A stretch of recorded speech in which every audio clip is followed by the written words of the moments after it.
Just going to show you a really quick way of controlling blood loss from a leg using only your hands and fingers. Advantage being you don't need any equipment and you can do it within just a few seconds. So I've got Hamish here helping me, who's a pretend casualty, and we're going to have a notional right injury, an injury to the right foot or lower leg that's losing a lot of blood. So I'm just going to show you how to control that blood loss with your fingers. When you're doing this technique in training, it is quite an intimate place you're examining, so it's worth just checking you're okay with the casualty, which I've done.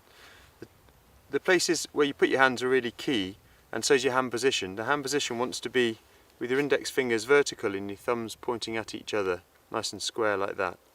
And the two places you're looking for are the crest of the hip on the side of the casualty, roughly around the belt line, and then the second position is right up high in the groin, and this is the intimate bit, so right up high in there.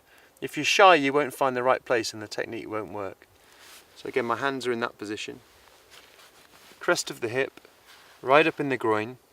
I'm going to point my thumbs at each other and apply pressure in the midpoint of that line between my thumbs, here. The pressure you're applying is firm but not hard, and it shouldn't hurt the casualty to do this. I can feel the femoral artery in the right side of the groin underneath my thumbs, and I can quite happily compress it, which would reduce significantly the blood loss from any injury below that point. There are other arteries that feed the leg, so I wouldn't expect all bleeding to stop, but this is the main artery, so pressure here is going to really reduce bleeding. So to prove that the technique works in reality and that I do get rid of the circulation, I'm going to get Caroline to come and feel Hamish's foot pulse to confirm that he's got a foot pulse before I start. Then I'm going to do my technique and see if I can stop it.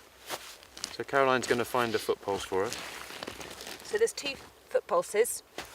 The first is the posterior tibial, which we can find just between the medial ankle joint and the heel, and just run our finger down along that line. It lies just behind and at the bottom of that ankle joint, and Hamish has got a nice pulse there.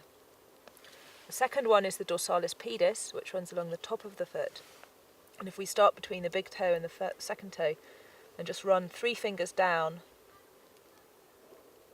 along that line, you feel a nice pulse. And Hamish has got very easily palpable pulses in both of those locations. Okay, so Caroline, if you can pick one of those pulses and let me know when you're happy that it is there and you can feel it easily. Yep, I've got my finger on the pulse behind the ankle. Okay, so hands in the correct position, crest of the hip, top of the groin, push in the midpoint, and I can feel the femoral artery underneath. What's happened to the pulse? Pulse has disappeared. And now?